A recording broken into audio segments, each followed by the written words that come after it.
Okay, we are going to proceed.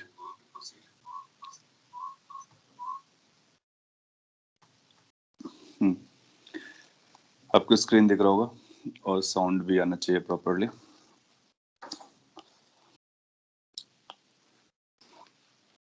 अभी तक आपको जो एनएलएम में सिखाया गया है that is related to the force. तो Newton's laws of motion chapter का नाम है। कई बुक्स में लॉज ऑफ मोशन लिखा होता है, कई बुक्स इसको फ्रिक्शन को अलग करके पढ़ते हैं, तो फ्रिक्शन एक सेपरेट चैप्टर बनाते हैं क्योंकि फ्रिक्शन एक इम्पोर्टेंट फोर्स है, काफी इम्पोर्टेंट फोर्स है, इसीलिए उसको हम लोग टाइम डिवोट कर रहे हैं, उसके बारे में भी सीख रहे हैं।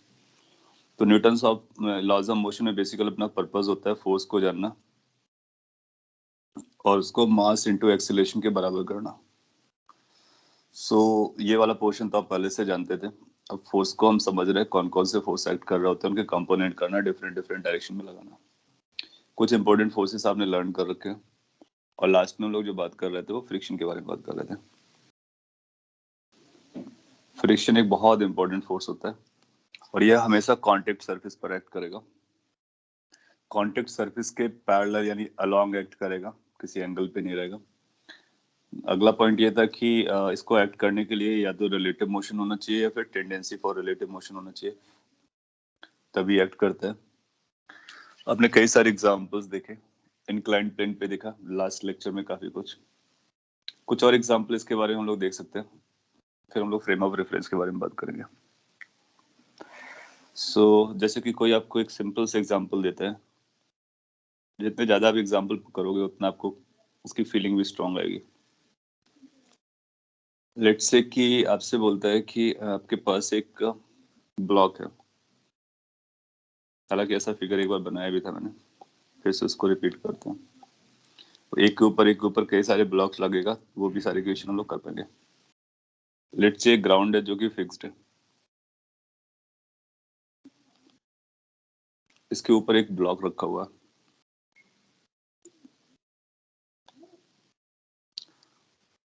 and you are applying a force, that means you are pulling basically नीचे वाले को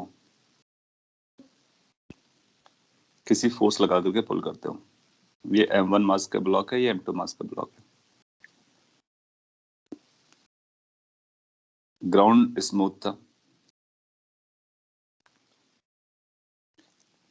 मैं पहले आपसे सिंपल क्वेश्चन पूछता हूँ,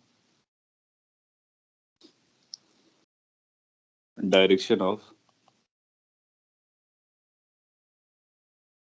friction on M2। So M2 पर जो फ्रिक्शन लगेगा उसकी डायरेक्शन क्या होगी, ये आपको बताना है। ये क्वेश्चन सिंपली ये टेस्ट करना चाह रहा है कि क्या हम फ्रिक्शन को समझ पाते हैं, उसकी डायरेक्शन के बारे में बात कर पाते हैं।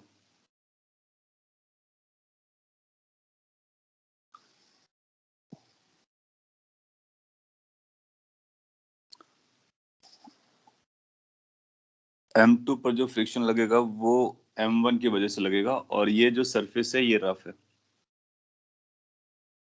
स्मूथ सरफेस होगा तो उसको बोला जाएगा, अगर स्मूथ नहीं बोलता है इसका मतलब वो रफ सरफेस की बात कर रहा है, तो फ्रिक्शन तो लगेगा।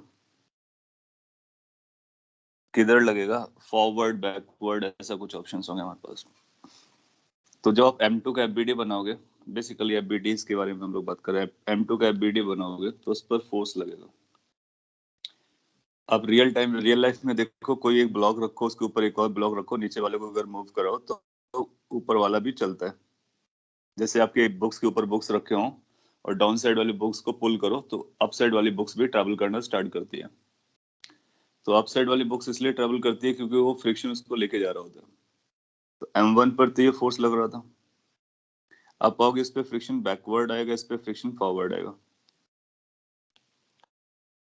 So you'll find M2 will be experiencing a friction force in the forward direction and M1 will be experiencing a friction force in the backward direction. This is the force.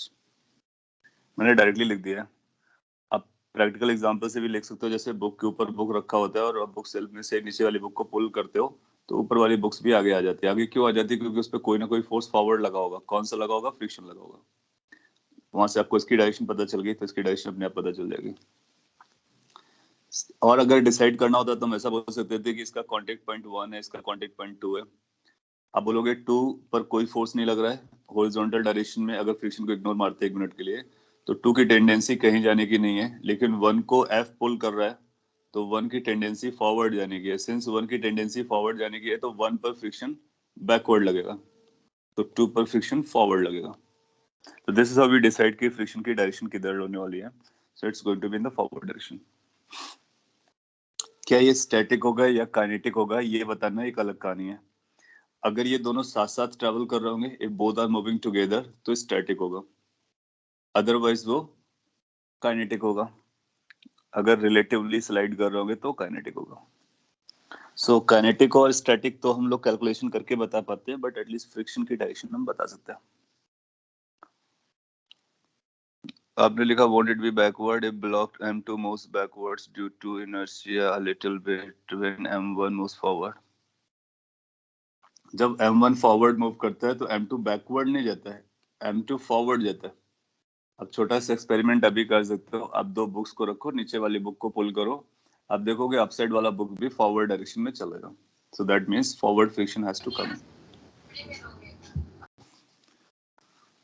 अच्छा, तो इस तरह से आगे चलकर हम लोग ये भी डिसाइड कर पाएंगे कौन सा फ्रिक्शन है, काइनेटिक है, स्टैटिक है, और कैसे डिसाइड करते हैं। तो उसके लिए थोड़ा सा वेट करेंगे। एक और क्वेश्चन मैं न्यूमेरिकल देता हूँ। सिमिलर क्वेश्चन एग्जाम में आ चुका है। लेट से ऐसा बोलता है कि आपके पास एक ब्लॉक है और उस ब्लॉक को आपने वॉल के अगेंस्ट लगा रखा है। ये वॉल है।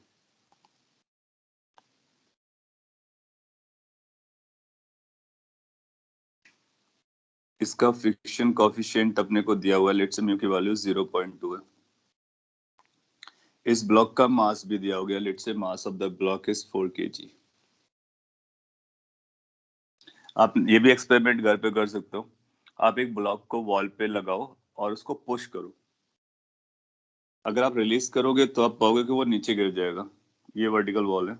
बट अगर आप उसको पुश करना स्टार्ट करोगे देन यू विल एक्सपीरियंस कि अगर आपने कम फोर्स लगाया पुश करने का तो वो स्लाइड डाउन करेगा। लेकिन एक लिमिट से ज्यादा फोर्स लगा दिया तो वो होल्ड हो सकता है, स्टिक कर सकता है। It will be staying. So आपसे पूछा जा रहा है, ये वॉल वर्टिकल है, थोड़ा टिल्टेड बन गई है, आप वर्टिकल समझेंगे। So find, question is this, find minimum force F so that block stays with the vertical wall।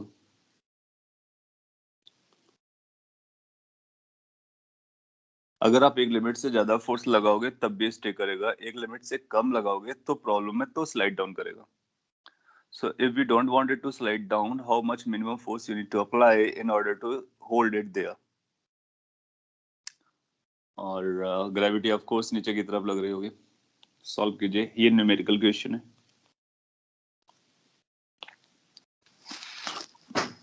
आपने कुछ लिखा था, if we pull quickly enough it will stay at place। Quickly enough वो जर्क होता है, जब हम किसी रैपिडली पुल करते हैं तो वो एक जर्क होता है। जर्क अपनी एक अलग स्टोरी है, उसको हम लोग नेक्स्ट टू नेक्स्ट चैप्टर में पढ़ेंगे। अभी जो भी आप फोर्स लगाओगे वो कंटिन्यूअसली लगाओगे, मतलब फोर्स लगाने के बाद बंद नहीं करोगे, लगाते रहोगे, तो फिर ये चलेगा। सडनली फोर्स लगाओगे तो फिर एक इम्पल्स आता है, वो इम्पल्सिव फोर्सेस होता है। अभी हम लोग इम्पल्सिव फोर्सेस की नहीं बल्कि ग्रेजुअल फोर्सेस के बारे में बात कर रहे हैं। आपने आइडेंटिफाई किया कि 200 न्यूटन का फोर्स आपको लगाना पड़ेगा। चेक करते हैं कैसे सॉल्व करना होता है। आप फ्री बॉडी डायग्राम बनाओगे ब्लॉक का और आप चाहोगे कि ये ब्लॉक मूव ना करे, that's the condition. So FBD, free body diagram of M, आप उसी पिक्चर में ड्रॉ कर सकते हो, अलग से भी कर सकते हो, चॉइस अपनी है। Because nobody is going to see कि आपने कैसा पिक्चर बनाया है, everybody is going to see कि आंसर क्या है। सो अब देखोगे इस पर फोर्स mg का नीचे लग रहा होगा, नॉन कांटेक्ट फोर्स, और ये फोर्स आपको दिखाया गया ये लगेगा। इसके अलावा कांटेक्ट्स आप देखोगे, इस ब्लॉक का जो कांटेक्ट है वो वॉल से है, तो वॉल से सरफेस के परपेंडिकुलर एक फोर्स आता है जिसको नॉर्मल रिएक्शन कहा जाता है। फिर सरफेस के अलोंग एक फोर्स आता है जिसको फ्रिक्शन कहा जाता है। आप देखोगे जो ग्रेविटेशनल फोर्स है वो डाउन साइड है, तो ये ब्लॉक को डाउन साइड ले जाने की कोशिश करेगा या उसकी टेंडेंसी क्रिएट करेगा, तो ब्लॉक की टेंडेंसी डाउन साइड जाने की होगी। तो इस डाउन साइड टेंडेंसी को काउंटर करने के लिए फ्रिक्शन अपवर्ड आएगा। आप चाहते हो कि ये रेस्ट पे रहे, दैट मीन्स आप ये चाहते हो कि एफ की वैल्यू स्टैटिक रहे, क्योंकि जब रेस्ट पर होता है, वॉल रेस्ट पर है, तो रिलेटिव मोशन नहीं होगा and it has to be static. There's going to be normal reaction, there's going to be gravitational force, and there is going to be the force that you applied. So this becomes the complete free body diagram.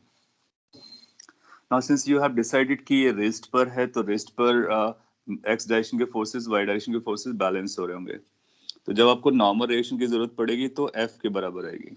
That means जितना force लगाओगे उतना force wall इस पर लगाएगी, और वो एक दूसरे को काउंटर करेगा, तभी ये वॉल के अंदर नहीं जाएगा, अगर वॉल वीकर नहीं है तो।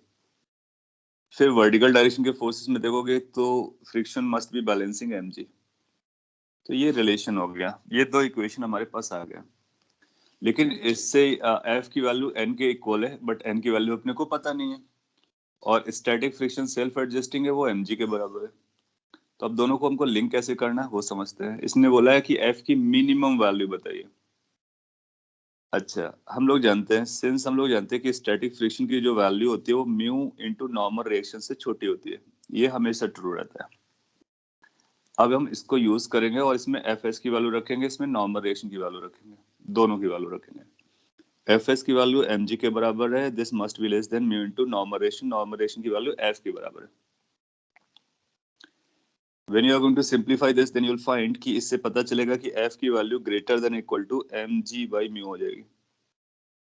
इसका मतलब है अगर आप इसको रेस्ट पे जानना चाहते हो तो आपको एफ की value, the applied force must be greater than और इक्वल टू दिस नंबर। तो इससे हम ये पता कर सकते हैं कि सिंस एफ की वैल्यू ग्रेटर देन और इक्वल टू है, इसको लो एफ की मिनिमम वैल्यू कितनी होगी। एफ की अगर मिनिमम वैल्यू की बात करें तो कम से कम वैल्यू इसकी एम जी बाई म्यू होनी चाहिए, क्योंकि एम जी बाई म्यू एक ऐसा नंबर है जिससे एफ की वैल्यू या तो उसके बराबर है या तो उससे बड़ी है। तो एफ की अगर सबसे छोटी वैल्यू पकड़ेंगे तो फिर ये वैल्यू आ जाएगी, और यही आपसे पूछता है मिनिमम एफ। तो मिनिमम एफ अपने को पता चल गया। Now do we know these numbers? आप बोलोगे yes we do know those. m is 4, g is 10, mu is 0.2. It's over. Almost how you can write it's a 400 divided by 2, which turn out to be 200 Newton. Meaning is कि अगर आपने 200 Newton का force लगाया तो ये 4 kg का block stay करेगा wall के अगेंस्ट। अगर आपने इससे कम फोर्स लगाया तो ये स्लाइड डाउन करेगा, नीचे आ जाएगा, और अगर आपने इससे ज्यादा फोर्स लगाया तो भी स्टे करेगा। तो फ्रिक्शन अपनी वैल्यू को कम कर लेगा क्योंकि वो सेल्फ एडजस्टिंग है। तो इस तरह से अपना आंसर दे सकते हैं न्यूमेरिकल वैल्यूज का। इसी पे मैं एक दूसरा पार्ट पूछ लेता हूँ, अगर आप उसका आंसर दे पाएंगे तो अपना और भी काम हो जाएगा। लेट्स से ये पार्ट ए था, और सेकंड क्वेश्चन फर्दर टेस्ट करेगा कि आप फ्रिक्शन कितना डीप तक समझ पाए। फर्स्ट का आपको आंसर समझ में आता है कि कितना फोर्स मिनिमम लगाना चाहिए सो दैट ये रेस्ट पे रहे। सेकंड में हम थोड़ी सी लैंग्वेज को टेस्ट करते हैं, छोटा सा क्वेश्चन है। इफ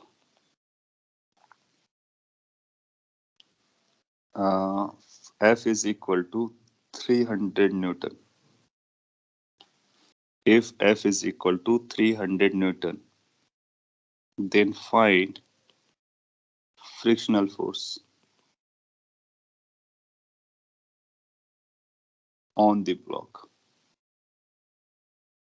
ध्यान से आंसर देना है। इस केस में F की वैल्यू 300 न्यूटन बताई गई है, और आपसे पूछता है कि how much friction is going to act on the block. Pushkar, आपको शायद देखने में इशू आ रहा है, मैं भी रीशेयर करता हूँ, तब तक आप लोग सॉल्व करें इसको।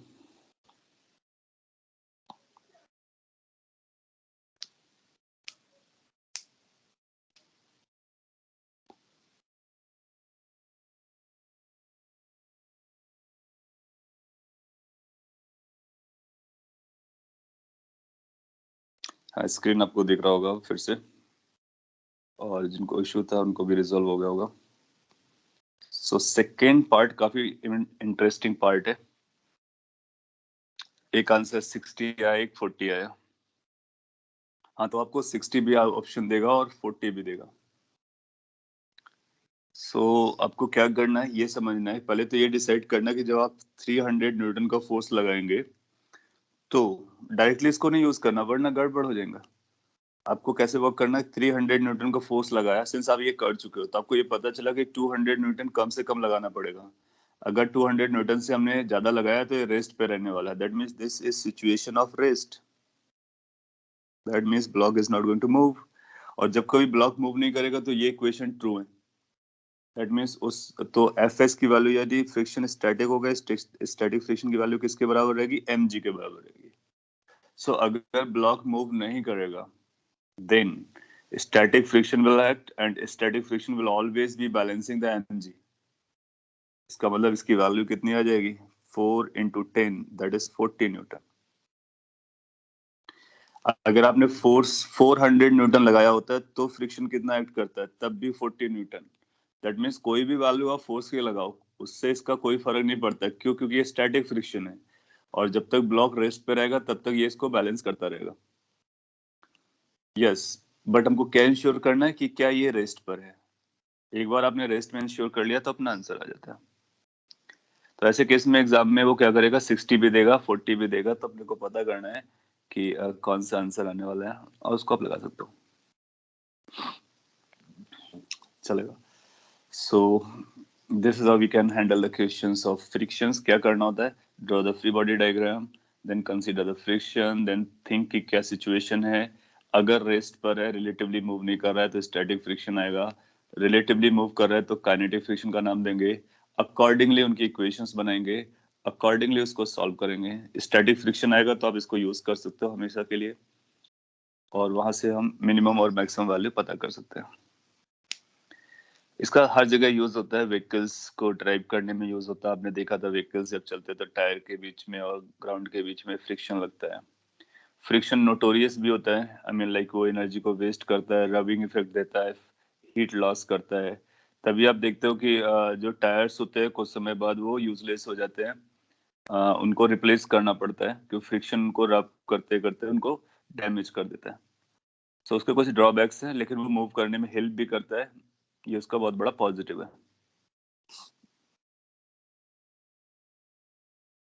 यस, फ्रिक्शन एक फोर्स है और वो एक्सेलरेशन भी दे सकता है, बिल्कुल दे सकता है, चलेगा। अपने जो इम्पोर्टेंट फोर्सेस है उनके बारे में पढ़ लिया है। हम लोग थोड़ा सा आगे बढ़ते हैं, फ्रेम ऑफ रेफरेंस के बारे में एक बार फिर से समझते हैं।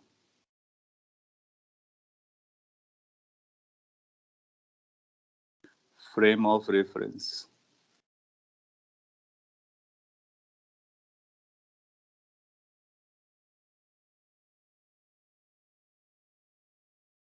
जो फ्रेम ऑफ रेफरेंसेस होते हैं वो हम लोगों ने बात किए थे, एक ऐसे प्लेटफॉर्म को बोलते हैं, प्लेटफॉर्म्स को बोलते हैं जहां से ऑब्जर्वर ऑब्जेक्ट्स को ऑब्जर्व कर रहा होता है, उनको हम फ्रेम ऑफ रेफरेंस बोलते हैं ना। जो फ्रेम्स होते हैं, फ्रेम ऑफ रेफरेंस होते हैं, वो दो तरह से होते हैं, टू टाइप्स होते हैं।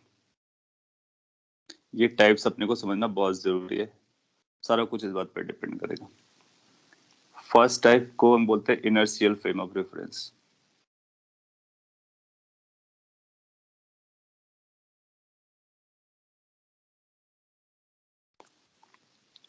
Second type of frame of reference is known as non-inertial frame of reference.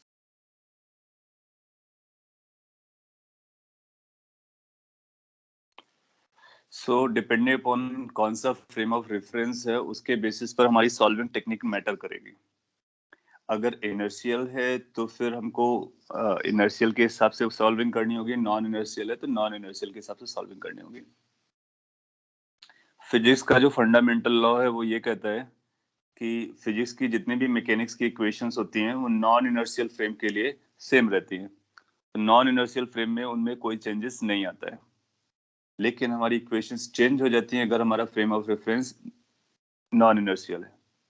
Inertial frame के लिए फिजिक्स की फंडामेंटल इक्वेशंस सेम रहती हैं, नॉन इनर्शियल के लिए उनको चेंज करना पड़ता है। उसका क्या मीनिंग है धीरे धीरे मैं आपको समझाता हूँ। सो पहले इनर्शियल फ्रेम ऑफ रेफरेंस क्या उसके बारे में समझते हैं, फिर नॉन इनर्शियल के बारे में। इनर्शियल फ्रेम और फ्रेम ऑफ रेफरेंसेस, यहाँ पर फ्रेम का मतलब फ्रेम ऑफ रेफरेंस है। किसको इनर्शियल बोलेंगे, किसको नॉन इनर्शियल बोलेंगे, तो ये बताते हैं। इफ अ फ्रेम और frame of reference is either at rest or moves with uniform velocity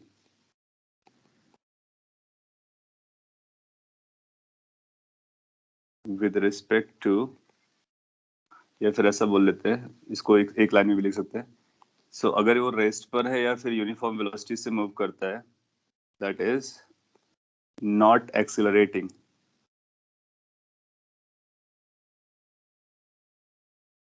तो अगर आपको कोई एक ऐसा फ्रेम मिलता है जिसके पास एक्सेलरेशन नहीं है with respect to some inertial frame,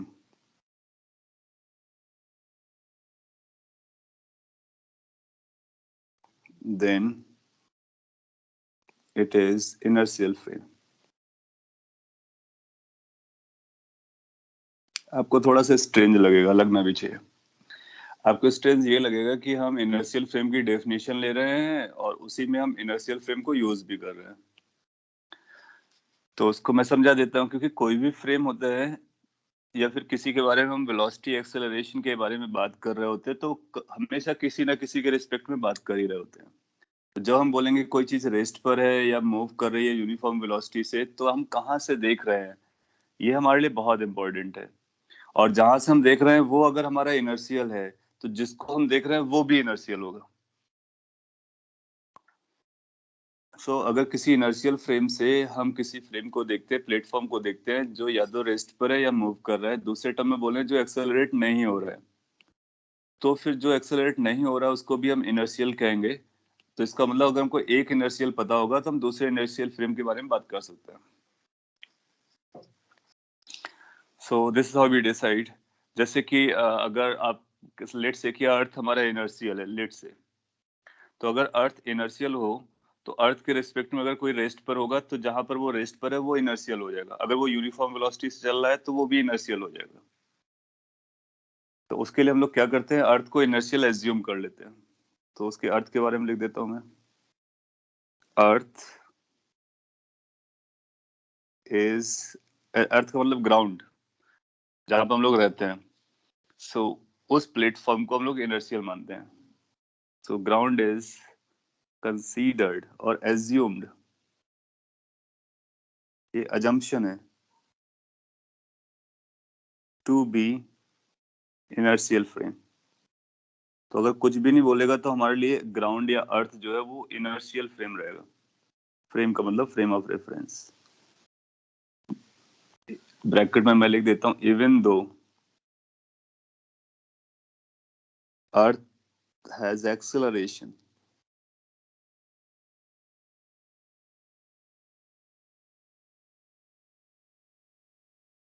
and hence it is non-inertial। तो अगर कभी आपसे क्वेश्चन पूछता है कि अर्थ कैसा फ्रेम ऑफ रेफरेंस है, तो आपको एक आंसर देना होगा। आपको आंसर ये देना होगा कि earth non inertial frame of reference है, लेकिन हम अपनी कैलकुलेशन के लिए हम इसको एज्यूम करते हैं इनर्शियल। उसके लिए कुछ लॉजिक्स हैं। क्या लॉजिक है? पहला लॉजिक तो ये है कि जितना भी हम लोग वर्ल्ड में कर रहे होते हैं तो उसका मोस्ट ऑफ ऑलमोस्ट सारा पोर्शन अर्थ पे ही कर रहे होते हैं। तो सभी लोग एक ही कंडीशन से गुजर रहे होते हैं, एक ही फ्रेम पर होते हैं, इसलिए और हमारे ऑब्जर्वेशन अर्थ के रिस्पेक्ट में बहुत अच्छे आते हैं। तो हम अर्थ को इनर्शियल एज्यूम कर सकते हैं, और जो भी एरर अगर आएगी भी तो कोई दूसरे प्लैनेट वाला मेजर करने आने वाला नहीं है, तो उसको अगर कोई दूसरे प्लैनेट से मेजर करेगा तभी उसको डिफरेंस लगेगा। अर्थ का बंदा अर्थ के कॉन्सेप्ट्स को एनालाइज करेगा तो उसमें कोई फर्क नहीं दिखेगा। तो since most of the human activity takes place on the earth, hence we can justify this assumption. पहला पॉइंट। दूसरा पॉइंट कि इसका जो एक्सेलरेशन होता है अर्थ का, क्योंकि ये सन के अराउंड मूव करता है, अपने अपने एक्सिस के अबाउट भी रिवॉल्व करता है, तो जो भी एक्सेलरेशन आते हैं वो स्मॉल वैल्यूज के आते हैं। तो उसकी वजह से जो इम्पैक्ट आता है वो बहुत कम आता है, उसको हम इग्नोर कर सकते हैं। सो अर्थ के बारे में याद रखना, it is assumed to be inertial, but in reality it is non inertial. So अगर क्वेश्चन पूछता है ये कैसा है, तो आप बोलोगे नॉन इनर्शियल है। कैसा एज्यूम करते हैं? इनर्शियल। सो ये हो गया अपने लिए। अब हम नॉन इनर्शियल के बारे में बात करेंगे। जो न्यूटन्स के लॉज हैं वो इनर्शियल फ्रेम में वैलिड है, टोटली वैलिड है, पर्टिकुलरली फर्स्ट लॉ। तो जो फर्स्ट लॉ है वो इनर्शियल फ्रेम में वैलिड रहता है, नॉन इनर्शियल फ्रेम में फेल करता है। बाकी सेकेंड थर्ड लॉ हर फ्रेम पे चलते हैं। आपने कुछ लिखा है with respect to what is second frame inertial. हाँ, सो हमारे पास कोई एब्सोल्यूट फ्रेम नहीं होता है, तो हम हर एक फ्रेम को रिलेटिवली मेजर करते हैं। तो अगर आपको कोई कहता है कि ये इनर्शियल है तो बताइए दूसरा कैसा है। तो अगर एक इनर्शियल होगा तो हम दूसरे के बारे में बता सकते हैं। अगर उसके पास कोई एक्सेलरेशन नहीं है तो वो भी इनर्शियल हो जाएगा, अगर उसके पास कोई एक्सेलरेशन है तो वो नॉन इनर्शियल हो जाएगा। और उसको कंप्लीट करने के लिए अर्थ को हम लोगों ने एज्यूम कर रखा है कि हमारा इनर्शियल है। और आप जानते हो कि मोशन हमेशा रिलेटिव होता है, इसलिए कोई फ्रेम एब्सोल्यूट टर्म में इनर्शियल और नॉन इनर्शियल नहीं बोला जा सकता है, उसके लिए कोई फ्रेम लेने की जरूरत है। Further, you wrote, if we are moving with uniform velocity with respect to Earth, we are also an inertial frame. Yes, since we have considered Earth to be inertial, और अगर हम यूनिफॉर्म वेलोसिटी से चल रहे हैं तो हमारा भी प्लेटफॉर्म जो है वो, सपोज कर लीजिए आप एक ट्रेन पे जा रहे हो, ट्रेन की वेलोसिटी कांस्टेंट है, तो ट्रेन हमारे लिए कैसा बिहेवियर होगा? ट्रेन हमारे लिए जो प्लेटफॉर्म होगा वो इनर्शियल हो जाएगा। अगर आप बाइसिकलिंग कर रहे हो, बाइसिकलिंग आप यूनिफॉर्म वेलोसिटी से कर रहे हो, तो बाइसिकल हमारे लिए इनर्शियल हो गया। So anything that is moving with respect to earth with constant velocity और is at rest, both will be inertial. लेकिन जैसे ही एक्सेलरेशन आएगा तो फिर वो नॉन इनर्शियल हो जाएगा। दूसरा, non inertial.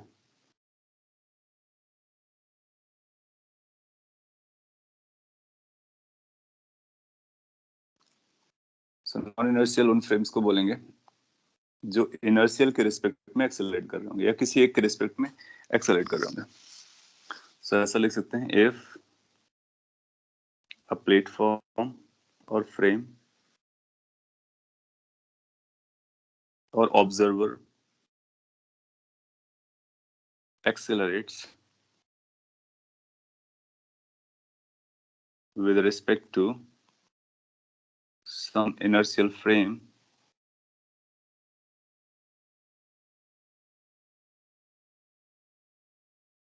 then that is non-inertial frame.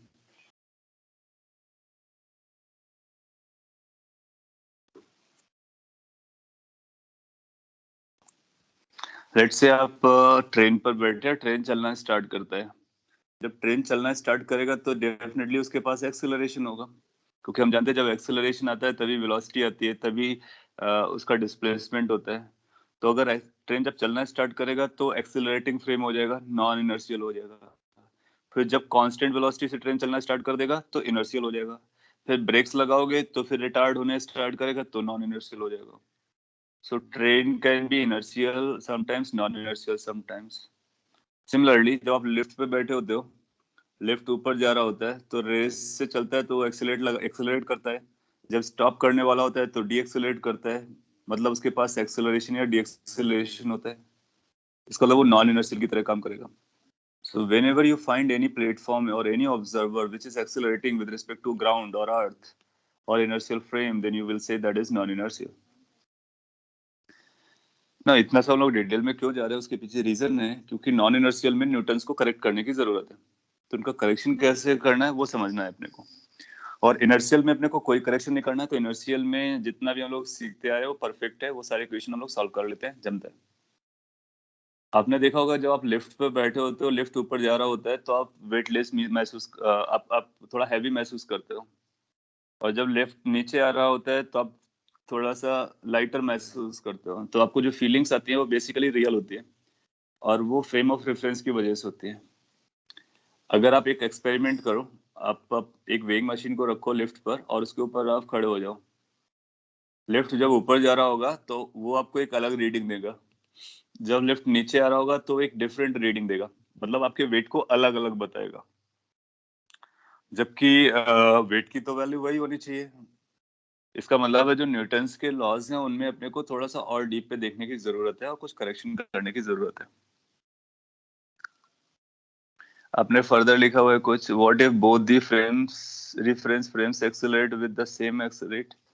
हाँ, तो फिर हम एक के रिस्पेक्ट में दूसरे को देखेंगे, तो अगर एक के रिस्पेक्ट में दूसरे का एक्सेलरेशन 0 हो गया तो हम बोलेंगे कि वो इनर्शियल हो गया, और वो इनर्शियल किसके रिस्पेक्ट में हो गया, जिसके रिस्पेक्ट में आपने देखा है। तो ये रिलेटिवली डिपेंड करता है, बिल्कुल रिलेटिवली डिपेंड करता है।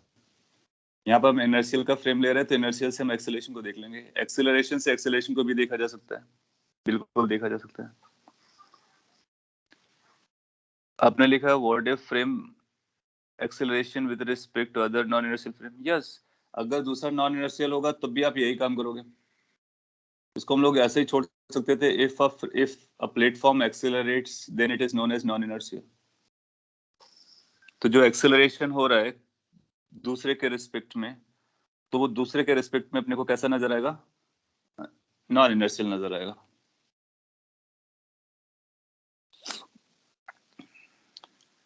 अब कुछ एग्जांपल से समझते हैं और उसको कंपनसेट करने की कोशिश करते हैं। तो मैं आपको एग्जांपल समझाता हूँ। लेट से ये काफी पॉपुलर एग्जांपल है, कई जगह आपको मिल जाएगा, बट वो कई जगह मिले उससे ज्यादा इंपॉर्टेंट है अपने को समझना है। लेट से आपके पास एक केबिन है और केबिन को स्ट्रिंग वगैरह से टाई कर रखा है। केबिन को आप ऊपर लेके जा रहे हो किसी एक्सेलरेशन ए से, और यहाँ पर आपने एक बॉक्स रखा हुआ है। लेट से ये बॉक्स रखा हुआ है कॉर्नर पे, और इस एक्सपेरिमेंट को दो लोग कर रहे हैं। एक बंदा इसके अंदर है जिसका नाम ए है, एक बंदा बाहर है ग्राउंड पर और उसका नाम बी है। दोनों को एक जॉब दिया गया है कि आप इसका नॉर्मल रिएक्शन बताओ, इसका मास एम है, नॉर्मल रिएक्शन कैलकुलेट करो। सो ए अपने हिसाब से इसको ऑब्जर्व करेगा और इसकी कैलकुलेशन करेगा, बी अपने अकॉर्डिंग इसको ऑब्जर्व करेगा, इसकी कैलकुलेशन करेगा, और दोनों नॉर्मल रिएक्शन को पता करना चाहते हैं। So let's do this experiment and try to find कि दोनों के क्या responses आते हैं. So it says find normal reaction on the block. That's the question. Now अगर हम लोग A से पूछते हैं with respect to A, तो A के observations क्या होंगे? A बोलेगा कि हमने इसका फ्री बॉडी डायग्राम बनाया, ठीक है, एंड उस पर अपने को जो दिख रहा था सारे फोर्स लगाए। So you are inside the cabin, cabin is going upside. So a को क्या नजर आएगा, ए को नजर आएगा कि इस पर एक कांटेक्ट फोर्स आएगा, नॉर्मल रिएक्शन, और सिंस ये हॉरिजॉन्टल में चल नहीं रहा तो फ्रिक्शन आने के चांसेस नहीं है, और एक इसका अपना वेट आएगा नीचे की तरफ, और एक को ये जो ब्लॉक है वो रेस्ट पे नजर आएगा। तो block will appear at rest, और ये नॉर्मल रिएक्शन हो जाएगा और ये उसका mg हो जाएगा। सो ए इज गोइंग टू कंक्लूड कि नॉर्मल रिएक्शन की वैल्यू mg के बराबर हो जाना चाहिए। क्यों? क्योंकि ये रेस्ट पर है तो इसके पास कोई एक्सेलरेशन नहीं है। सिंस इसके पास कोई एक्सेलरेशन नहीं है, कोई मूवमेंट नहीं है, इसका मतलब m की वैल्यू mg के बराबर हो जाएगी। ये जो एक्सेलरेशन है वो उन लोगों को दिखेगा जो केबिन से बाहर है। अगर आप केबिन के अंदर है तो आपको ये रेस्ट पे नजर आएगा। अगर आपको रेस्ट पे नजर आएगा तो इसकी वेलोसिटी 0 रहेगी, इसका एक्सेलरेशन 0 रहेगा। तो ए अपना ये आंसर देने वाला है, ए आपको ये आंसर देने वाला है। Now when you go to the B and ask B कि नॉर्मल रिएक्शन कितना आ रहा है, तो B का कहना होगा कि let's draw the free body diagram and then talk कि क्या चल रहा है। सो बी अपने अकॉर्डिंग एफबीडी बनाएगा। बी को पता चलेगा कि इसका mg नीचे लग रहा है, इस पर एक ग्राउंड रिएक्शन दे रहा होगा और ये ऊपर जा रहा है किसी एक्सेलरेशन a से। सो बी को पता चलेगा कि ये ब्लॉक ऊपर जा रहा है, उसका एक्सेलरेशन केबिन के एक्सेलरेशन के बराबर है। ये इसका नॉर्मल रिएक्शन होगा, इसका mg होगा, और इस वो न्यूटन इक्वेशन इसके लिए लगाएगा। तो न्यूटन इक्वेशन बोलेगा कि n ऊपर है, so n minus mg must be equal to m into A. So n must be equal to mg plus a. That means mg plus ma. Now आपने जो क्वेश्चन पूछा था कि नॉर्मल रिएक्शन बताओ, लेकिन जैसे ही आपने a से पूछा तो a ने बोला नॉर्मल रिएक्शन mg है, लेकिन b ने बोला नॉर्मल रिएक्शन mg नहीं है बल्कि mg प्लस ma है। नॉर्मल रिएक्शन जो होगा वो तो एक ही वैल्यू होगा, वो दो अलग अलग वैल्यूज नहीं ले सकता है। फोर्स जो होता है वो किसी के फ्रेम पर डिपेंड नहीं करता है। फोर्स की वैल्यू आप ग्राउंड से देखो या लिफ्ट से देखो या किसी और जगह से देखो, तो जो भी इंटरेक्शन फोर्स होगा उसकी वैल्यू सेम रहेगी। इसका मतलब है कि नॉर्मल रिएक्शन की एक ही वैल्यू आनी चाहिए, तभी उसने बोला था नॉर्मल रिएक्शन पता करो। लेकिन दो ऑब्जर्वर अलग अलग लेकर के आ गए। अब हमारे पास समस्या ये आ गया कि अगर कोई हमसे नॉर्मल रिएक्शन पूछता है इस वाले सिचुएशन का, तो क्या हम ए के अकॉर्डिंग बताएं या फिर हम बी के अकॉर्डिंग बताएं? क्योंकि अगर हम ए के अकॉर्डिंग बताएंगे तो दूसरा आंसर आएगा, बी के अकॉर्डिंग बताएंगे तो दूसरा आंसर आएगा। कौन सा आंसर एक्सेप्ट करना है, कौन सा रिजेक्ट करना है, दैट्स अ फंडामेंटल क्वेश्चन। और दोनों केसेस में हम लोगों ने न्यूटन्स के लॉज लगाए, तो अपने को अलग अलग आंसर क्यों मिले? इसका मतलब इन दोनों में से एक का आंसर करेक्ट है और दूसरे का करेक्ट करना है। कौन सा करेक्ट है, कौन सा करेक्ट करना है, अब इसके लिए फ्रेम ऑफ रेफरेंस डिपेंड करने लगते हैं। आप देखो, आपने बी को कहां से मेजर किया था? बी को आपने ग्राउंड से मेजर किया था। बी ग्राउंड था। सिंस बी ग्राउंड था तो बी कैसा था? बी इनर्शियल था। और सिंस बी इनर्शियल था, इसका मतलब है कि जो इनर्शियल फ्रेम से ऑब्जर्वेशंस आते हैं वो परफेक्ट आते हैं।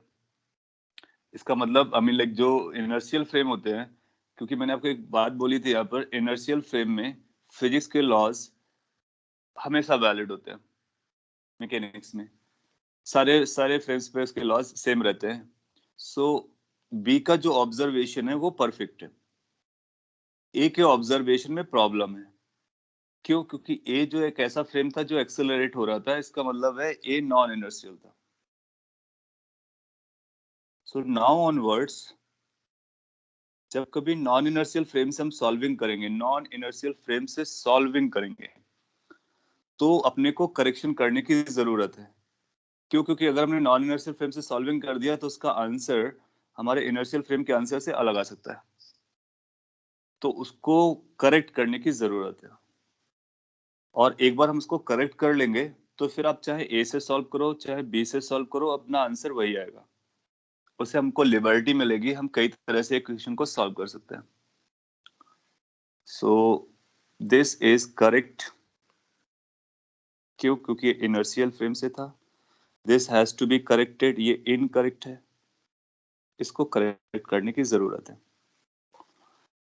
और कैसे इस इनकरेक्ट को कैसे करेक्ट करते हैं वो हम पता करेंगे। तो अपने को आइडिया क्या मिला? जब कभी नॉन इनर्शियल फ्रेम होगा तो FBD में लगने वाले फोर्सेस प्रॉपर नहीं होते हैं, तो जो भी फोर्सेस लग रहे होंगे वो तो सारे फोर्स लगाएंगे, और एक करेक्टिंग फोर्स भी लगाएंगे, एक अलग से करेक्टिंग फोर्स भी लगाएंगे। ऐसा फोर्स लगाएंगे जिसकी वजह से इससे वही आंसर आना स्टार्ट हो जाए जो इससे आ रहा था। ना अगर हमने को करेक्शन करना हो तो क्या करना चाहिए? तो आप देखो कि अगर हमको आंसर सेम लाना है, just try to think in reverse direction. अगर अपने को आंसर सेम लाना है, that means mg plus ma, तो इसका मतलब इसके साथ हमको ma को ऐड करना पड़ेगा। अच्छा, ए से पूछोगे तो ये ब्लॉक रेस्ट पे तो नजर आएगा ही आएगा, क्योंकि आप ए को वो चलता हुआ नजर नहीं आने वाला है। और अगर इसको रेस्ट पे लाना, रेस्ट पे कंटिन्यू रखना है और एन की वैल्यू mg प्लस ma करना है, तो आपको इधर एक और फोर्स दिखाना पड़ेगा m इंटू ए। एक और फोर्स दिखाना पड़ेगा m इंटू ए। ये जो पॉइंट है ना, ये करेक्टिंग वाला पॉइंट है। दैट मीन्स जब कभी हम नॉन इनर्शियल फ्रेम पर होंगे तो हम FBD पर लगने वाले सारे फोर्सेस को ड्रॉ करेंगे। एक बार हमने सारे फोर्सेस ड्रॉ कर लिए, फिर एक फोर्स हम अलग से ड्रॉ करेंगे, सेपरेटली एडिशनल फोर्स ड्रॉ करेंगे। और ये एडिशनल फोर्स अगर हमने यूज कर लिया तो ये करेक्ट हो जाएगा। तो फिर हमारा करेक्टेड वर्जन क्या हो जाएगा? अब आप देखोगे कि ये रेस्ट पर है, टोटल फोर्स बैलेंस होने चाहिए, तो आपको मिलेगा कि एन की value M G plus M A के बराबर आ गई और ये करेक्ट हो जाएगा। सो इनकरेक्ट से करेक्ट जाने में एक करेक्शन करने की जरूरत है, और वो करेक्शन ये है। इसको हम लोग जनरलाइज करेंगे। कैसे जनरलाइज करेंगे? सो जब कभी नॉन इनर्शियल फ्रेम से हम लोग वर्क कर रहे होंगे, so apart from everything else one thing has to be added. एक फोर्स ऐड करना पड़ेगा जो कैसे निकलेगा उसका मैग्नीट्यूड डायरेक्शन भी हम लोग चेक करेंगे, और इस तरह से ऐड करेंगे कि वो हमको वही आंसर देना स्टार्ट कर दे जो हमको इनर्शियल देते हैं। तो फिर हम इनर्शियल से सॉल्व करें, नॉन इनर्शियल से सॉल्व करें, कहीं से भी सॉल्व करें, हमको सेम आंसर आएगा। अब देखो हम लोगों ने क्या किया, यहाँ पर एम ए सिंपल केस था, तो एम ए हमको नीचे लगाना पड़ा। नीचे लगाने का मतलब डायरेक्शन पहले देखते हैं, तो इसकी जो डायरेक्शन आएगी वो ए से रिलेटेड होगी। अब ए इस फ्रेम का एक्सेलरेशन था, इस फ्रेम का एक्सेलरेशन ऊपर था, तो फ्रेम का जहां भी एक्सेलरेशन आएगा जिसके रिस्पेक्ट में आप वर्क कर रहे हो, तो पहले हम ये पता करेंगे जिसके रिस्पेक्ट में हम लोग वर्क कर रहे हैं उसका एक्सेलरेशन है या नहीं। अगर है तो किस डायरेक्शन में, जिस डायरेक्शन में इसका एक्सेलरेशन हुआ उसके अपोजिट डायरेक्शन में फोर्स लगाना है। So force has to be applied in the direction opposite to the acceleration of the frame of reference, जिसके रिस्पेक्ट में आप वर्क कर रहे हो। डायरेक्शन पता चल गया। दूसरा, मैग्नीट्यूड कितना लिखना है? तो जो मैग्नीट्यूड लिखना है वो जिसका हम लोग एफबीडी बना रहे हैं, जिसका एफबीडी बना रहे हैं उसका मास यूज करेंगे, और जिसके फ्रेम से हम लोग देख रहे हैं तो उसका एक्सेलरेशन यूज करेंगे। तो acceleration of the frame, mass of the body, दोनों को मल्टीप्लाई कर देंगे तो उसका मैग्नीट्यूड हो जाएगा। डायरेक्शन प्लेटफॉर्म के डायरेक्शन के अपोजिट लगा देंगे। इसको एडिशनल फोर्स कह सकते हो, इसको वर्चुअल फोर्स कह सकते हो, इसको स्यूडो फोर्स कह सकते हो, इसको फिक्टिशियस फोर्स कह सकते हो। कई सारे नाम से ये बुलाया जाता है, और ये अपने को लगाना पड़ता है सो दैट कि न्यूटन के लॉ को करेक्ट किया जा सके। मैं आपके डाउट्स पढ़ लेता हूँ, इसके बाद इसको थोड़ा सा थ्योरी में लिखते हैं, और फिर स्यूडो फोर्स के बारे में लिख देते हैं डिटेल में, जिससे कि आपको याद रह जाएगा कब लगाना है, कैसे लगाना है। देन आफ्टर हम लोग क्या करेंगे कि फिर इसको यूज करना सीखेंगे, और इसको यूज करने के बाद देन यूल फाइंड कि अपने को समझ में आ जाएगा कि क्या चल रहा है।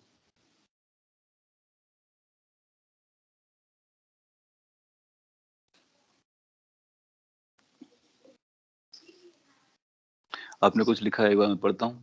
With respect to B one is correct inertia, okay, why did we reverse M A for FBD of A? M A को रिवर्स क्यों किया है? एम ए आया कहाँ से, इसके बारे में भी और बताएंगे। ये मैंने इसलिए करेक्ट अप्लाई किया कि हमको आंसर ये चाहिए था, एक करेक्ट था, जस्ट एक रफ आइडिया दे रहा था। तो इस एम जी के साथ अगर ये ऐड हो जाएगा तो एन हमारा M G plus M A बन जाएगा। फिर इसके बाद रिवर्स में टेस्ट किया, तो अपना आइडिया क्या है कि जो एक्सेलरेशन होगा जिसके रिस्पेक्ट में आप बात कर रहे होगे, उसके एक्सेलरेशन की रिवर्स डायरेक्शन में लगाना होता है, ये रूल है। और कितना लगाना होता है? एक्सेलरेशन इसका, मैग्नीट्यूड मास इसका, दोनों को मल्टीप्लाई करके उसका मैग्नीट्यूड बनाते हैं, और इसको फिर हम कहीं भी यूज कर सकते हैं जहां भी जरूरत पड़ेगी। Is it due to relative motion? हाँ, आप इसको रिलेटिव मोशन से लिंक कर सकते हो। एग्जैक्टली आप बोल सकते हो कि हम अगर इस केबिन के रिस्पेक्ट में बात करेंगे तो हमारा एक्सेलरेशन ऑलरेडी जी चल रहा था, और ये रिवर्स होके जाएगा तो जी प्लस ए हो जाएगा। बिल्कुल वही है। कौन सा? जो हम लोगों ने वेलोसिटीज में देखा था, वेलोसिटी रिवर्स करके देते थे। अब आप एक्सेलरेशन रिवर्स करके दे दो, तो अगर ग्राउंड से देखोगे तो अपने को जी लगेगा, लिफ्ट से देखोगे तो जी, इसका लिफ्ट का रिवर्स वर्जन देना पड़ेगा, तो वो जी प्लस हो जाएगा। तभी ये जी प्लस हो गया, ये जी प्लस हो गया। यस, उसी को हम लोग शॉर्टकट में समझ लेते हैं। तो it's is coming because of relative thing. So हम लोग हेडिंग लिख सकते हैं pseudo force,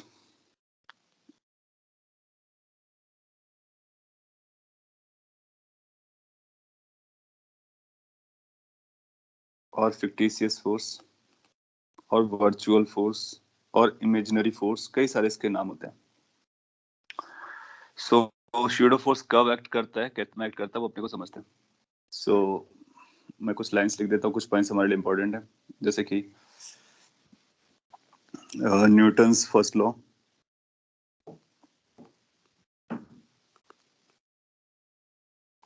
is valid only in inertial frames.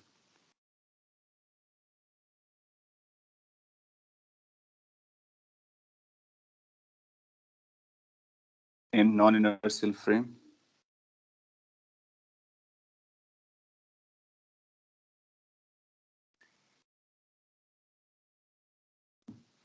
a correcting force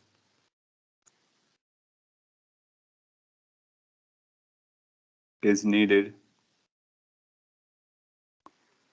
to apply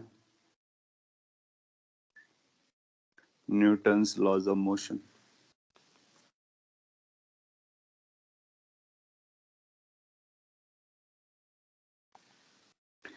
इसका मतलब न्यूटन का जो लॉ है वो नॉन इनर्शियल फ्रेम में वैलिड नहीं है, और ऑफ कोर्स वैलिड नहीं है। आप उसको और भी रिलेट कर सकते हो। लेट्स से कि एक छोटा सा एग्जांपल देते हैं। आप जहाँ पर बैठे हो आप अपने आप को वॉच करो, और आपके सामने रखा हुआ कंप्यूटर उसको वॉच करो। तो ये आप बैठे हुए, आपके सामने कोई कंप्यूटर रखा होगा, स्क्रीन या समथिंग लाइक दैट। सो अगर आप यहाँ पर रहते हो, अब इस आपके लिए सिस्टम, लेट से आपका स्क्रीन है या कंप्यूटर है, अगर आपके लिए ये सिस्टम है, सो न्यूटन का फर्स्ट लॉ क्या कहता है? अगर आपने ये सिस्टम माना तो आपका फोकस एरिया यही है। न्यूटन कहते हैं कि अगर आपके पास कोई ऑब्जेक्ट है, लेट से ये ऑब्जेक्ट है, अगर ये रेस्ट पर है तो रेस्ट पे रहेगा, अगर ये मूव कर रहा है तो मूव करता रहेगा जब तक आप कोई इस पे बाहर से फोर्स ना लगाएं। तो अगर आपने बाहर से कोई फोर्स नहीं लगाया तो ये मूव नहीं करेगा, न्यूटन ने ये बोला। इसको हम लोग एक्सपेरिमेंट करते हैं। लेट्स से आप पहले आप ए लोकेशन पे थे, उसके सामने थे, ग्राउंड पर थे, तो आपको ये रेस्ट पे नजर आ रहा है, रेस्ट पर है। फिर आप इस पे कोई फोर्स मत लगाइए, इसको छोड़ दीजिए। लेकिन आप यहाँ से चल करके आइए, आप स्कूटी पर या ट्रेन पर बैठ करके या कार पे बैठ करके चलना स्टार्ट कर दीजिए। जब आप कार पे बैठ के चलना स्टार्ट करोगे तो कार के रिस्पेक्ट में ये जो वेलोसिटी है इसको रिवर्स करके मिल जाएगी। तो फिर आप देखोगे कि आपको ये पीछे जाता हुआ नजर आएगा, क्या? जो आपका ऑब्जेक्ट था। तो जब आप मूव करने लगे तो आपका ऑब्जेक्ट मूव करना स्टार्ट हो गया। आपने कोई फोर्स लगाया क्या इस पर? नहीं। आपने कोई भी फोर्स नहीं लगाया है, इसके बावजूद भी ये रेस्ट से मोशन आ गया। या फिर आप ऐसा समझ लो कि आप अगर कार पे नहीं है तो आप मून पे चले जाओ। अगर आप मून पे चले जाओगे तो आपको अर्थ घूमता हुआ नजर आएगा, तो ये ऑब्जेक्ट भी घूमता हुआ नजर आएगा। तो आपने अपनी पोजीशन चेंज की और ये फेल हो गया, क्योंकि न्यूटन ने तो ये बोला था कि अगर वो रेस्ट पे रहे तो रेस्ट पे रहेगा, मोशन में है तो मोशन में रहेगा, वो तब तक नहीं बदलेगा जब तक आप उस पर कोई फोर्स ना लगाए। हमने उस पर कोई फोर्स नहीं लगाया, just we change our positions, और वो रेस से मोशन पर आ गया। इसका मतलब है कि न्यूटन का लॉ कंप्लीटली एक्सप्लेन नहीं कर पा रहा है कि वो कब रेस्ट पे रहेगा, कब मोशन पे रहेगा। और इनफैक्ट आप ऐसा बोल सकते हो, न्यूटन के लॉ में ये मिस हो गया कि अगर हम मूव करते हैं तो क्या फर्क पड़ता है, ऑब्जर्वर के मूव करने से ये चेंजेस होते हैं, ये न्यूटन ने काउंट नहीं किया था। तो उसी को काउंट करने के लिए अपने को ये करेक्टिंग फोर्स लगाना पड़ता है।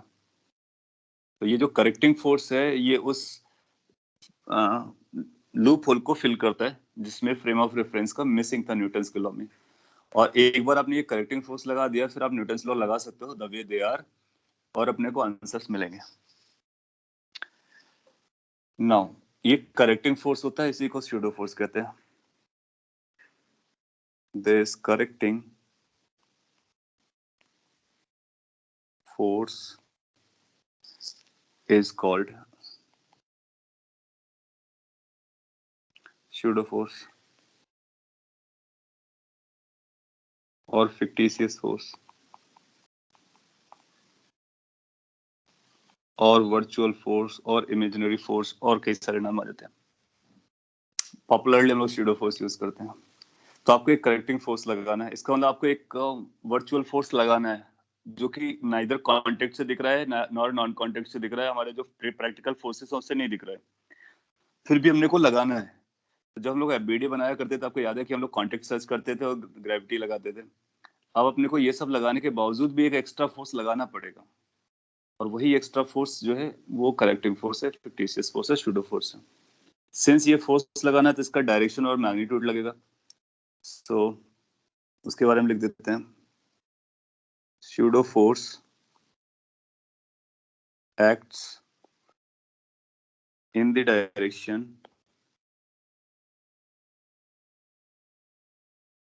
opposite to the direction of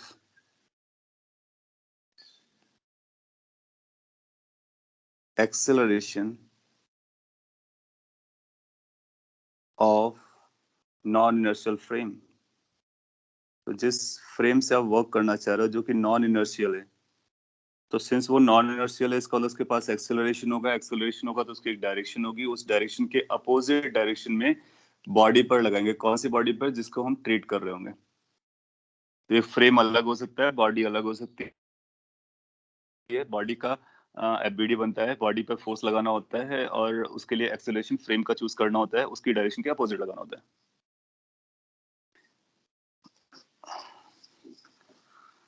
तो यहाँ से डायरेक्शन अपने को जमता है। और प्रीवियस स्लाइड में मैं इसको बोलूँ तो ये फ्रेम हमारा लेफ्ट था, क्योंकि ए का फ्रेम था लेफ्ट में और ये ऊपर जा रहा था, तो फोर्स हमको एक ही डायरेक्शन के अपोजिट यानी नीचे की तरफ लगाना होगा। जिस तरह से वेलोसिटी रिवर्स करके देते थे, विद सिमिलर टाइप की सिचुएशन है। फिर मैग्नीट्यूड के बारे में वो भी लिख सकते हैं, magnitude of pseudo force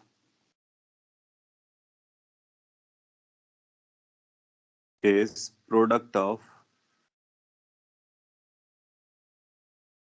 mass of the body.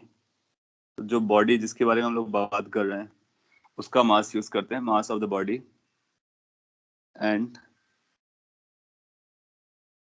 Magnitude of acceleration. Acceleration की positive value, that means magnitude को यूज करते हैं। किसका?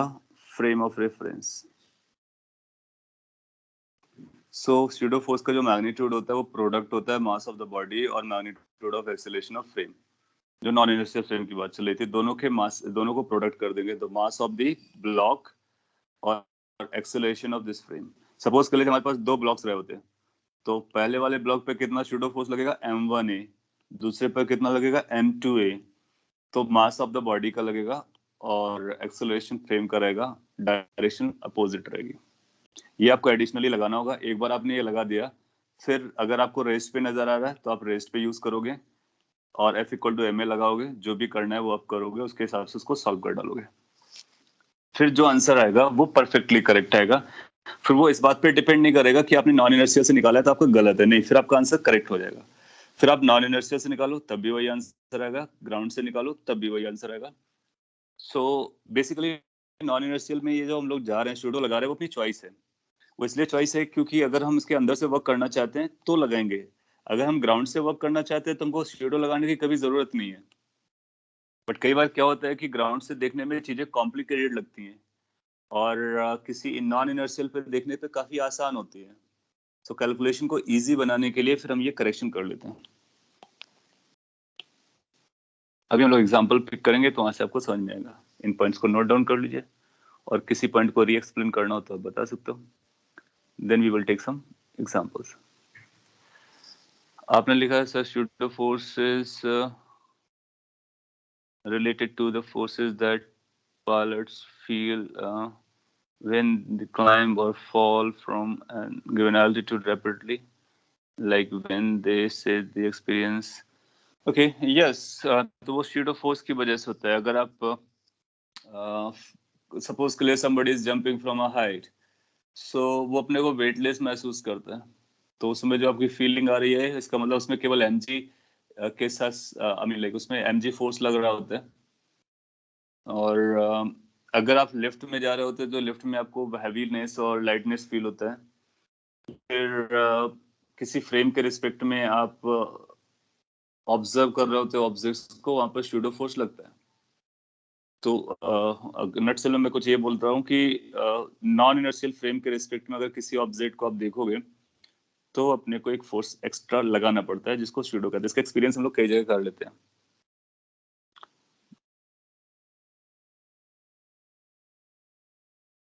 अभी कुछ और एग्जाम्पल पिक करेंगे तो अपने को समझ में आएगा। लिफ्ट वाली क्वेश्चंस जो रहते हैं उसको अगर हम लोग और भी सिंप्लीफाई कर लेते हैं, एक कम करते हैं इसको, पहले रूल बना लेते हैं लिफ्ट वाले क्वेश्चंस को। और सिंस ये रिलेटिव से रिलेटेड है तो आप रिलेटिव वाले कॉन्सेप्ट को भी यूज कर सकते हो।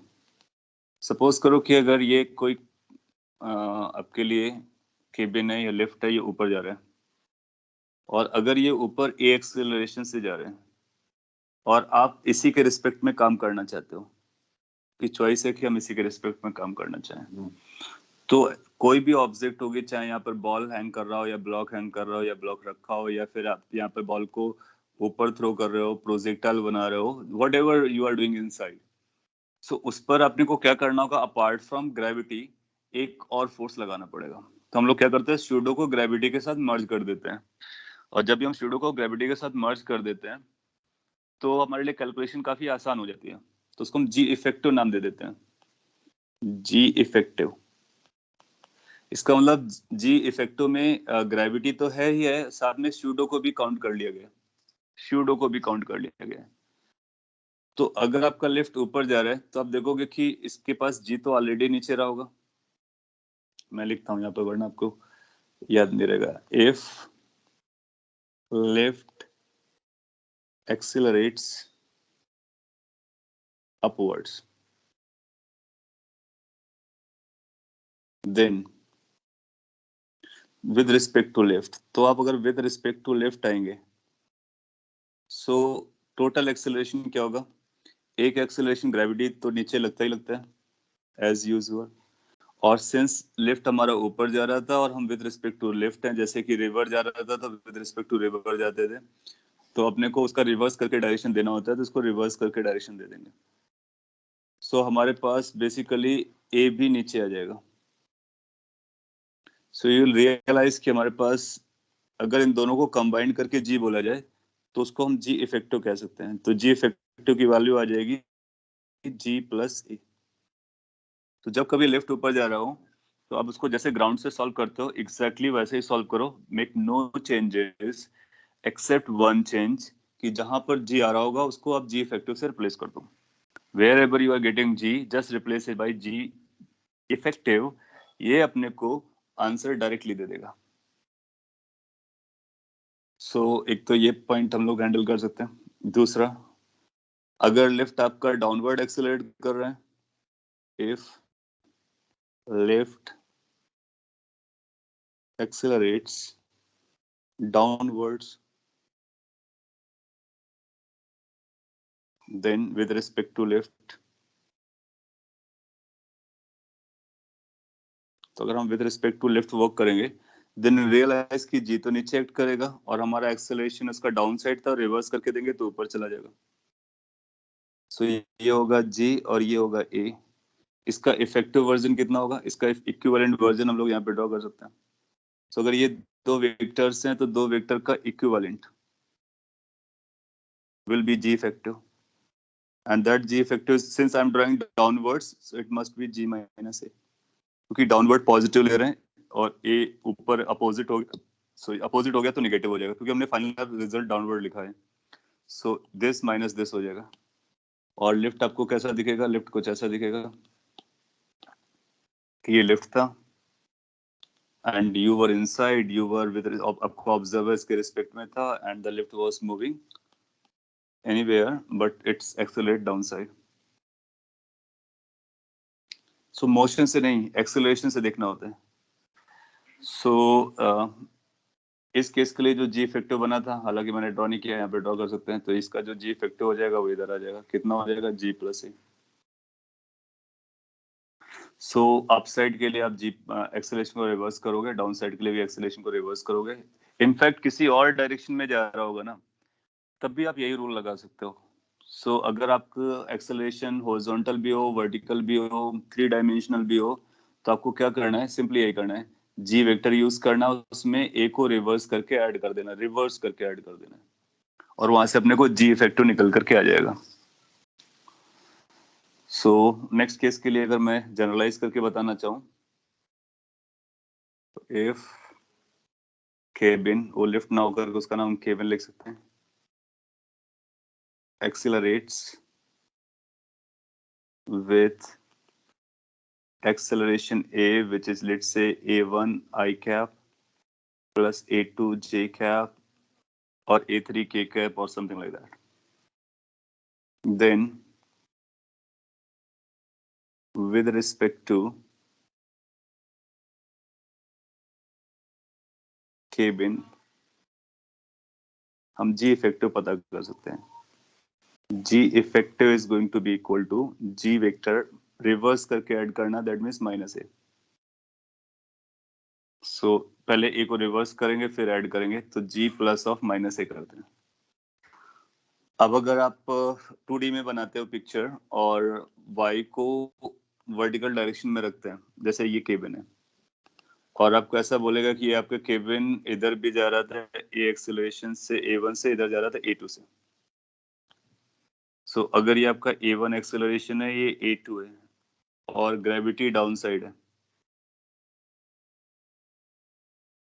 ग्रेविटी हर जगह डाउन साइड रहेगी।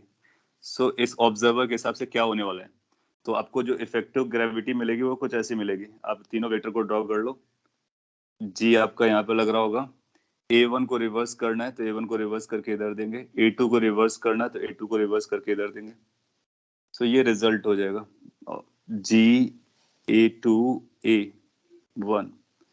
जब आप इनको और भी सिंप्लीफाई करोगे तो कुछ आपको ऐसा लगेगा, किसी भी बॉडी पर जो नेट एक्सेलरेशन हो रहा होगा, जैसे ग्रेविटी नेट लग रहा होता है, तो इस पे लगेगा a1 इधर और ये g प्लस ए हो जाएगा। So where will be the effective gravity? So you can say कि effective gravity will be somewhere there. So ये हमारे लिए g इफेक्टिव हो जाएगा। अब g इफेक्टिव का magnitude under root this square plus this square हो जाएगा, और वर्टिकल से कितने एंगल पे बेंड हो गया वो एंगल अल्फा भी बता सकते हैं। सो इस केस में g इफेक्टिव कितना यूज करना है? g इफेक्टिव अपने को यूज करना है under root a1 square plus g plus a2 का square. And how much angle it has bent from the vertical? 10 alpha, जहाँ पर 10 अल्फा की value a1 divide by g plus a2 हो जाएगी। आप समझ रहे हो ना, जिस तरह से ग्रेविटी को आप यूज करते हो ना, तो ग्रेविटी के साथ में स्यूडो को कंबाइन करके हम बता सकते हैं कि क्या चल रहा है। एंड यू विल फाइंड कि हम कॉम्प्लेक्स क्वेश्चन को कर सकते हैं। आपसे ऐसा बोल सकता है कि आपके पास ये केबिन थी, केबिन हॉरिजॉन्टल भी एक्सेलरेट कर रही है, वर्टिकल भी एक्सेलरेट कर रही है, फिर यहाँ पर एक फुटबॉल थी, फुटबॉल को आपने हिट किया और फुटबॉल इस तरह से गया, तो बताइए इसका टाइम ऑफ फ्लाइट कितना होगा, रेंज कितनी होगी, कितने हाइट तक जाएगा, वो सारी कैलकुलेशन। तो उन सारी कैलकुलेशन को करने के लिए अपने को क्या करना होगा, तो हम बोलेंगे कि हमारा इफेक्टिव ग्रेविटी इधर है, तो जो पैराबोला बनेगा वो ऐसा बनेगा, क्योंकि हम जानते हैं इफेक्टिव ग्रेविटी के पीक पे पहुंचता है। तो अगर किसी भी फुटबॉल को आप हिट करोगे तो आपका जो प्रॉपर पैराबोला ऐसा होता था, वो तभी बनता था क्योंकि जी नीचे लगता है। अब जी हमारा टिल्टेड हो गया तो कुछ ऐसा टिल्टेड बनेगा, और फिर उसको हम सॉल्व कर सकते हैं। या फिर हम लोग ऐसा भी सॉल्व कर सकते हैं, a1 एक्सेलरेशन हॉरिजॉन्टल को ले लेते हैं और g प्लस a2 वर्टिकल को ले सकते हैं, फिर उसको सॉल्व कर सकते हैं कितना x कंपोनेंट है कितना y कंपोनेंट है। या फिर ऐसा बोलेगा आपके पास एक फुटबॉल थी, आपने इसको वर्टिकली आप थ्रो किया लिफ्ट के अंदर, तो ये किधर जाएगी, क्या ये स्ट्रेट पाथ पे जाएगी? तो इसको मैं एज ए क्वेश्चन फ्रेम कर देता हूँ, आपको आंसर करना, मैं 3-4 ऑप्शन देना हो। अगर अपने पास एक फुटबॉल थी और आपने उसको इनिशियल वेलोसिटी दी ऊपर की तरफ, इसी में मैं ड्रॉ कर रहा हूँ, और ये उसके एक्सेलरेशंस थे, तो अगर आपने उसको ऊपर थ्रो किया तो इसका पाथ कैसा आएगा इसी ऑब्जर्वर के हिसाब से? पहला आंसर, क्या ये फर्स्ट पाथ को फॉलो करेगा? दूसरा आंसर कि ये इस तरह से जाएगा, हाउ टू से,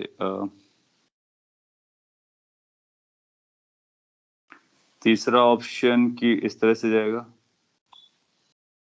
चौथा ऑप्शन कि ये स्ट्रेट लाइन पे जाएगा किसी एक डायरेक्शन में, स्ट्रेट लाइन बनाना फिर असिमेट्रिकल हो जाएगा।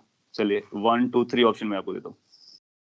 सो अगर आप इस केबिन के अंदर हैं और आप एक पार्टिकल को ऊपर की तरफ थ्रो करते हैं, तो 1 2 3 में से कौन सा पाथ आपको मिलेगा? और अगर 1 2 3 में नहीं बता पा रहे हैं तो आपको चौथा ऑप्शन है नन ऑफ दीज। तो अपने को कैसे पता करना पड़ेगा कि आप देखोगे कि जब आप लेफ्ट के रिस्पेक्ट में होगे, विद रिस्पेक्ट टू केबिन होगे, तो केवल ग्रेविटी नहीं लग रहा है, बल्कि ग्रेविटी के साथ साथ ये भी लग रहा है। तो जैसे आप ऊपर थ्रो करोगे तो एक एक्सेलरेशन हॉरिजॉन्टल में आएगा A1 और एक डाउनवर्ड आएगा, तो ये वर्टिकली अप नहीं जाएगा, क्योंकि वर्टिकली अप तब जाता है जब केवल ग्रेविटेशन होता था। अब उसका हॉरिजॉन्टल कंपोनेंट भी आएगा, लेकिन हॉरिजॉन्टल 3 की तरफ नहीं जाएगा, क्योंकि आप लिफ्ट के रिस्पेक्ट में देखोगे तो ये A1 का स्यूडो लगेगा बैकवर्ड डायरेक्शन में, तो इफेक्टिव ये रहा होगा। तो आप बोलोगे जब आपने ऊपर वेलोसिटी थ्रो की तो ऊपर की तरफ से वेलोसिटी कम होगी और साथ ही साथ इस तरफ बेंड होता चला जाएगा, तो 2 हमारा करेक्ट रिस्पॉन्स बनेगा। सो जब कभी किसी केबिन या किसी लिफ्ट के इनसाइड में अपने को पढ़ना होगा तो हम लोग क्या करेंगे, उसके रिस्पेक्ट में कितना टोटल एक्सेलरेशन लग रहा है उसको पढ़ लेंगे। क्या उसके पास एक्स कंपोनेंट है? यस। क्या उसके पास वाई कंपोनेंट है? यस। अगर एक्स कंपोनेंट है तो अपना रोल प्ले करेगा एक्सेलरेशन का, वाई कंपोनेंट है वो भी अपना रोल प्ले करेगा। इसका मतलब आप ऐसा भी कर सकते हो कि आप जी को काउंटर कर सकते हो। दैट मीन्स अगर ये A2 हमारा नीचे रहा होता तो हमको यहाँ पर A2 ऊपर लगाना पड़ता, तो फिर ये दोनों एक दूसरे को कैंसिल भी कर सकते हैं, तो ये आपका पार्टिकल, आपका टोटल एक्सेलरेशन हॉरिजॉन्टल में भी आ सकता है। मैं आपको एक क्वेश्चन देता हूँ, फिर उसके साथ उससे अपने को ये एप्लीकेशन समझ में आ जाएगा। ये आप लोग पहले कर चुके होगे, नहीं कर चुके होगे तो ये काफी सिंपल है। क्या ऊपर जा रहा होता है तो हम G+A लगा देते हैं, नीचे आ रहा होता है तो G-A लगा देते हैं, और अगर किसी एंगल्स पे जा रहा होगा तो फिर अपने को वेक्टर यूज करना पड़ेगा। तो मैं थोड़ा सा बेटर क्वेश्चन ले लेता हूँ इस वाले केस को लेकर के, और बाकी केस उसी के सब पार्ट हो जाएंगे। सो लेट्स से आपसे ऐसा बोलता है, आपके पास एक केबिन थी और उस केबिन को आपने मूव कराया कुछ ऐसे, उसके पास कुछ एक्सेलरेशन है बेसिकली, और ये एक्सेलरेशन अपने को दिए गए। लेट्स से ये जो एक्सेलरेशन है ये G/2 है इस डायरेक्शन में, और ये जो कंपोनेंट एक्सेलरेशन है वो G है। Then there is a box, let's say वो बॉक्स यहाँ पे रखा हुआ है,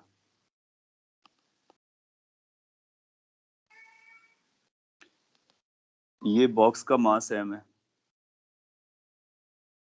और आपसे ये पूछता है फाइंड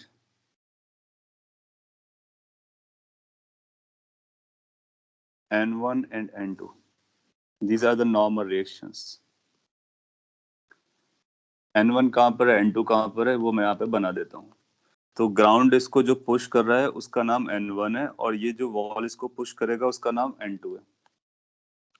तो N1 और N2 की वैल्यू अपने को पता करनी है। ब्लॉक रखा हुआ है, ये केबिन मूव कर रही है, और केबिन के पास ये एक्सेलरेशन है। सिंप्लीफाइड बनाने की कोशिश की है। आप इसको ग्राउंड से भी सॉल्व कर सकते हो, आप इसको लेफ्ट से भी सॉल्व कर सकते हो, और आई विल से कि आप इसको लेफ्ट से सॉल्व करो। तो make your observer standing over there and see कि कितना इफेक्टिव ग्रेविटी जा रहा है, फिर उसके बेसिस पर हम N1 और N2 निकाल सकते हैं।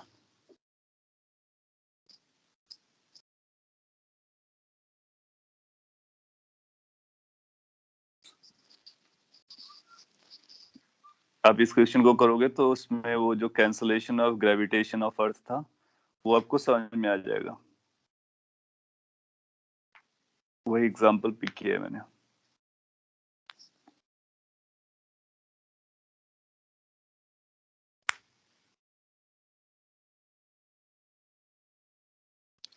हाँ, ये जो एक्सेलरेशंस दिए गए हैं वो केबिन के एक्सेलरेशन है, और वो विद रिस्पेक्ट टू ग्राउंड है। आपकी ये पूरा का पूरा केबिन है वो मूव कर रहा है, इधर एक्सेलरेट हो रहा है एज वेल एज इधर एक्सेलरेट हो रहा है, बेसिकली इस डायरेक्शन में एक्सेलरेट हो रहा होगा, बीच की डायरेक्शन में कहीं।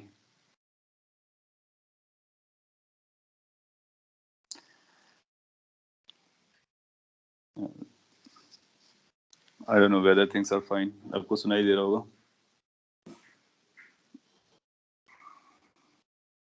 Things are okay. सो अगर आप आंसर दे पाए तो अच्छी बात है, वरना मैं एक्सप्लेन कर रहा हूँ।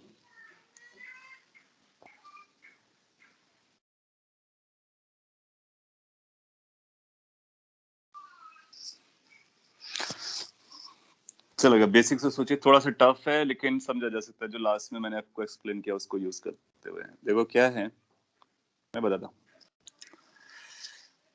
एक आंसर n1 की वैल्यू mg आई, n2 की वैल्यू mg/2 आई, दूसरा n1 0 है, n2 की वैल्यू mg/2 आई।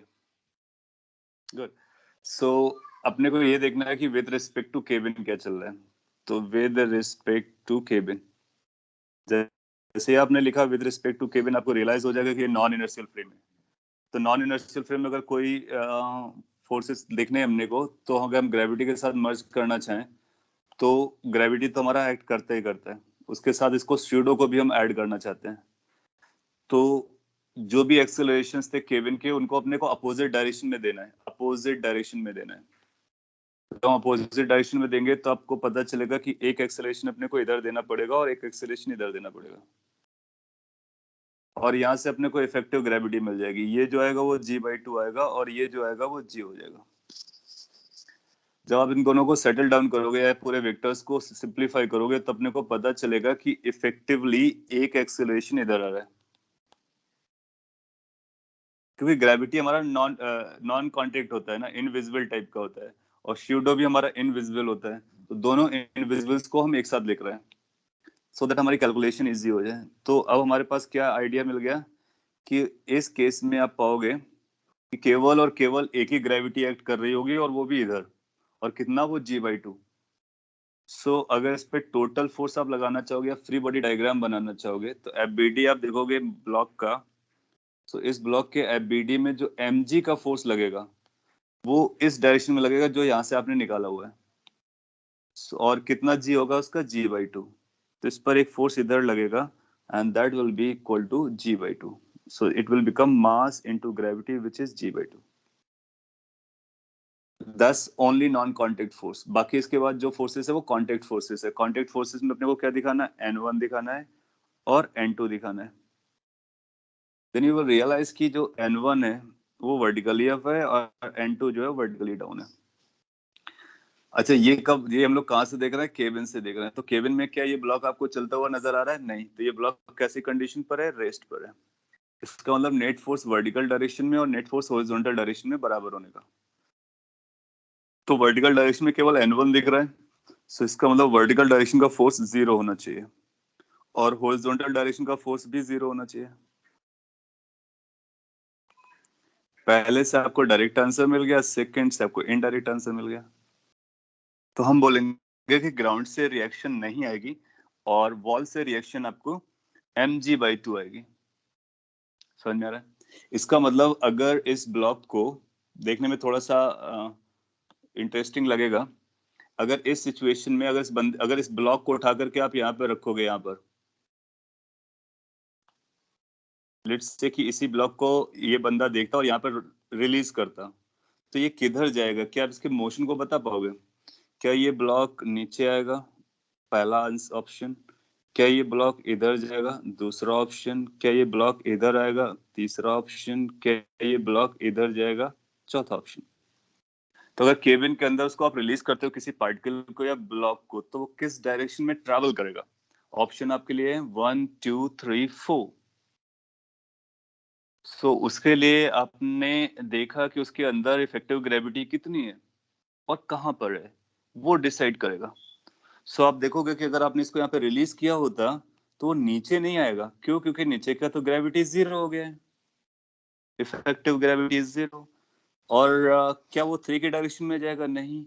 अब देखो टोटल फोर्स किधर लग रहा है, टोटल फोर्स ये लग रहा है, नॉन कांटेक्ट फोर्स है, और ये किसी से कांटेक्ट पे तो है ही नहीं, तो नॉन कांटेक्ट डिसाइड करेगा किधर जाना है। सो आप देखोगे ये 2 की तरफ चला जाएगा और इस वॉल के कांटेक्ट पे रहेगा। ग्राउंड का कांटेक्ट उसके लिए नीडेड नहीं है, क्योंकि बेस का कांटेक्ट नीडेड नहीं है, क्योंकि बेस के डायरेक्शन में एक्सेलरेशन नहीं है। तो हम लोग थोड़ा सा ब्रॉडर समझ रहे हैं कि जब नॉर्मल रूम पर आप किसी ब्लॉक को हैंग कराते हो तो वो नीचे क्यों आता है, क्योंकि उसका इफेक्टिव ग्रेविटी नीचे होता है, और स्यूडो के साथ अगर इफेक्टिव ग्रेविटी इधर हो गया तो वो साइड को चला जाएगा। और इस जनरल आइडिया से आप कभी भी सॉल्व करके बता सकते हो कि क्या चल रहा है। तो कभी भी नॉन इनर्शियल फ्रेम पर जाओ तो उसका एक्सेलरेशन वॉच करो, फिर ग्रेविटी के साथ उसको मर्ज कर लो, जी इफेक्टिव आपको पता चल जाएगा, फिर जो भी करना है सारा कुछ आप कर सकते हो। और अब यहाँ पर और भी से कई सारे क्वेश्चन पूछे जा सकते हैं। सपोज कर लीजिए कि कोई भी अगर एक पार्टिकल को यहाँ से थ्रो करता है इस तरह से, यहाँ से थ्रो करता है इस तरह से, एक और छोटा सा क्वेश्चन मैं यहाँ पे फ्रेम कर दे रहा हूँ। तो इस पार्टिकल का पाथ क्या होगा? पहला ऑप्शन, दूसरा ऑप्शन, तीसरा ऑप्शन। सो क्या हम बता सकते हैं कि अगर ऐसा प्रोजेक्टाइल बनाया गया तो उसका पाथ क्या होगा? सो आपको ग्रेविटी पता है, नाउ यू कैन आंसर कि क्या होने वाला है। थर्ड होगा। तो सिंस इफेक्टिव ग्रेविटी इधर है तो थर्ड हो जाएगा। उसका एंगल ऑफ प्रोजेक्शन आप यहाँ से मेजर कर लो, टाइम ऑफ फ्लाइट बता सकते हो, हॉरिजॉन्टल रेंज बता सकते हो, मतलब वर्टिकल रेंज बोलोगे यहाँ पर, और उसका हाइट बता सकते हो या फिर हॉरिजॉन्टल डिस्प्लेसमेंट मैक्सिमम बता सकते हो। क्या करना है? जी को g/2 से रिप्लेस कर देना है। So that means we can do complicated questions just by changing the frame. और अगर इन्हीं क्वेश्चंस को अगर आपको ग्राउंड से देख करके बताना होता है, बिलीव मी बहुत डिफिकल्ट होते। क्यों?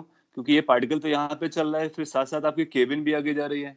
केबिन केवल आगे नहीं जा रही है, हॉरिजॉन्टल भी जा रही है, वर्टिकली डाउन भी जा रही है। सो ग्राउंड से देखना क्वाइट कॉम्प्लिकेटेड, केबिन से देखना क्वाइट इजियर। तो उसके लिए अपने को ये करना पड़ता है। मैंने काफी डीप में काफी बड़े पॉइंट्स आपको बताए हैं, अगर आप उनको रिलेट कर पाओगे, बिलीव मी बहुत बेनिफिट होने वाला है। और इसमें वो जो MA का स्यूडो था वो इंक्लूड कर दिया, डायरेक्टली इंक्लूड कर दिया, जी के साथ मर्ज कर दिया। और अदरवाइज आप क्या करो, आप केबिन पे जाओ, उसके एफबीडी बनाओ, एक स्यूडो लगाओ, स्यूडो में इसके अगेंस्ट भी लगाना है, इसके अगेंस्ट भी लगाना है। तो बेसिकली हम मास को हटा करके पहले ग्रेविटी को पढ़ ले रहे हैं और फिर मास को बाद में यूज कर लेंगे। Can you explain G effective in this case again? तो जी इफेक्टिव का मतलब होता है, ये एक नया नाम हम लोगों ने दे दिया, जी इफेक्टिव। पर्पस क्या है कि हम जानते हैं कि ग्रेविटी हर जगह लगता है। अगर हम नॉन इनर्शियल पर होंगे तो स्यूडो भी हर जगह लगने वाला है। तो दोनों हर जगह लगेंगे, नॉन कांटेक्ट होंगे तो दोनों को अलग अलग पढ़ने की बजाय हम लोग एक साथ पढ़ सकते हैं। जैसे कि यहाँ पर देखो, ये जो पहली फिगर बनाई थी कहीं पर, यहाँ पर ये करेक्शन वाली, तो यहाँ पर हमने mg को अलग लगाया था, ma को अलग लगाया था। अब हम क्या कर रहे हैं, mm को तो अलग कर ले रहे हैं, मास तो लगेगा बाद में, और g और a को मिक्स कर ले रहे हैं। और जब अगर g और a को मिक्स करते हैं तो कुछ सिंपल केसेस के लिए आपने ये देखा कि सिंपल केसेस के लिए if you look this figure, left ऊपर जाती है तो g और a मिल जाते हैं, सेम डायरेक्शन में आते हैं, एड अप हो जाते हैं। लेफ्ट नीचे एक्सेलरेट हो रही होती है तो g a अपोजिट हो जाते हैं और उनको g माइनस ए बोल देते हैं। तो जिस तरह से हम वेक्टर्स को सेम डायरेक्शन में अपोजिट डायरेक्शन में हैंडल कर सकते हैं, उसी तरह से हम वेक्टर्स को किसी भी डायरेक्शन में हैंडल कर सकते हैं। तो अगर हमारा लेफ्ट हॉरिजॉन्टल वर्टिकल दोनों जा रहा होगा तो हम लोग क्या करने वाले हैं कि इसके एक्सेलरेशंस को रिवर्स करके जी के साथ ऐड करने वाले हैं और सिंप्लीफाई करने वाले हैं। फिर जो भी रिजल्टेंट आएगा वही हमारा जी इफेक्टिव हो जाएगा। उसका एक एग्जांपल यहाँ पर है, ये g/2 था, ये g था, इन दोनों को रिवर्स करके हमको ग्रेविटी के साथ ऐड करना था g के साथ। तो जब आपने इन वेक्टर्स को हैंडल किया तो आपको पता चला ये वेक्टर कैंसिल हो गया। क्यों कैंसिल हो गया? बिकॉज यू नो कि वो अपोजिट डायरेक्शन में है। तो रिजल्टेंट कितना बचा? केवल ये। इसका मतलब अगर यहाँ पर कुछ भी एक्ट कर रहा होगा तो केवल एक ही नॉन कॉन्टेक्ट फोर्स एक्ट कर रहा होगा जिसका नाम होगा ग्रेविटी, और उसकी वैल्यू कितनी होगी? g/2। अब उसको हम ग्रेविटी नहीं बोल करके क्या बोल देते हैं? Effective gravity. That means it includes gravity as well as pseudo. और फिर हम अपने लिए जैसे बिजनेस एज यूजुअल होती है, एफबीडी बना देंगे, जहां पर जी इफेक्टिव होगी वहां पर mg इफेक्टिव लगा देंगे, बाकी कॉन्टेक्ट फोर्स लगाएंगे, जो चल रहा होगा उसको इंश्योर कर देंगे, आंसर आ जाएगा। सो आप इन पॉइंट्स को रिवाइज करो, अच्छे पॉइंट्स हैं, इस पे हम काफी डीप क्वेश्चंस भी कर सकते हैं। नेक्स्ट क्लास में आपका जो मॉड्यूल है, आप चाहो तो मॉड्यूल या फिर डीपीपी को कंसीडर कर लेते हैं। एनएलएम का जो डीपीपी है फर्स्ट और सेकेंड, उसके क्वेश्चंस आपने ट्राई कर लिए होंगे। So tomorrow we can discuss those questions जो भी आपके डाउट्स होंगे। और फिर इसके बाद नेक्स्ट 2 डेज पे लेक्चर्स नहीं है, छुट्टी है आपके लिए, प्रिपरेशन लीव भी है। तो जो भी डाउट्स होंगे वो आप कल पूछ लोगे। आपने देखा ये रिवर्स करके एम पर लगेगा ना? हाँ, रिवर्स करके लगेगा। तो आप रिवर्स करके लगाओ या फिर उसको पहले सिंप्लीफाई कर लो फिर लगाओ। इसको हम लोग ऐसे भी कर सकते थे कि हम इसको रिवर्स करके जैसे mg/2 इधर लगाया। देखो, अगर आप ये सब नहीं करना चाहते हो तो आप ऐसे भी कर सकते हो, इस पर आप एक mg लगाओगे जो आप नॉर्मली जानते हो, और इसका रिवर्स वर्जन आपने यहाँ पे लगा दिया है, इसका भी रिवर्स वर्जन लगाना पड़ेगा जो कि ऊपर चला जाएगा mg। तो देखोगे mg कैंसिल आउट हो गया, तो टोटल फोर्स इसी डायरेक्शन में चला जाएगा। तो स्यूडो के नाम पे कौन से दो आ रहे? ये दोनों स्यूडो आए, और ये अपने नॉर्मल फोर्सेस थे। उसी को हमने क्या किया कि आप पहले उसको जी को सेटल कर लो, उसको जी फैक्टर नाम दे दो, छोटा सा पिक्चर बन जाएगा, वही आंसर आएगा।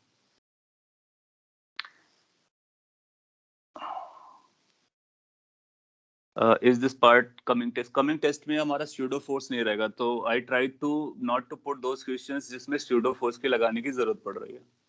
तो आपके टेस्ट में फ्रिक्शन तक आएगा, एक्सक्लूडिंग स्यूडो फोर्सेस। और डीपीपी में 70 क्वेश्चंस हैं। हाँ, बहुत सारे क्वेश्चंस हैं, वो अलग अलग डीपीपी ना बना करके एक साथ असाइनमेंट जैसा बनाया। सो आपको काफी टाइम भी मिल गया है, इतने टाइम में आपने ट्राई कर लिए होंगे 70 क्वेश्चंस, और बहुत सारे क्वेश्चंस आपसे हो गए होंगे।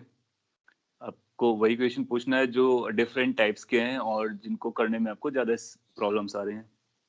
मैं आपको हिंट दे दूंगा, आप समझ जाएंगे, और जितना भी हो पाएगा उतना कवर करेंगे, वरना फिर नेक्स्ट लेक्चर्स में कवर करेंगे। सिंस स्यूडो फोर्स नहीं है तो इसको आज पढ़ लीजिए, ज्यादा प्रैक्टिस आप इसको टेस्ट के बाद भी कर सकते हो, चलेगा। सो आज के लिए हम लोग इतना ही रखते हैं। कोई क्वेरी हो तो आप जरूर पूछिए, otherwise done for the day. Slide number 1, you want slide number 1?